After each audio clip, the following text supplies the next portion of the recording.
People ask me what happened to the Bourbon Dynasty, its history, its power, its legitimacy. So let's talk about it. When people say the fall, which fall do they mean? 1792, 1815, or 1830? Because the Bourbons fall more than once.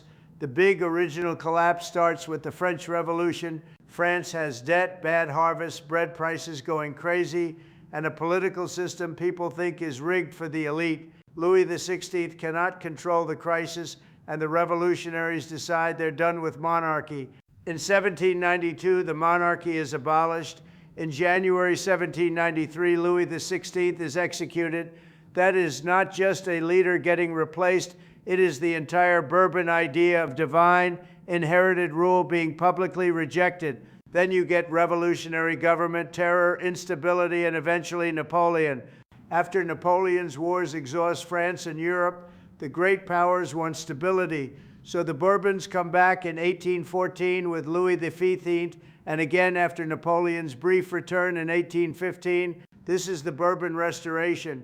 But here's the problem.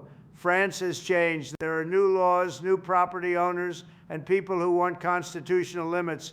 Louis XV tries to balance old monarchy with a constitutional charter, but the tension never goes away. Royalists want the old order back. Liberals want more representation and rights. The dynasty is basically walking a tightrope, and that tightrope gets thinner when Charles X becomes king in 1824. Charles the Kent pushes hard toward traditional absolutist authority.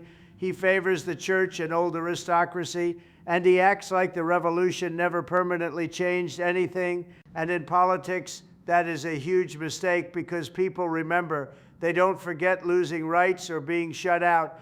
Then comes the big trigger.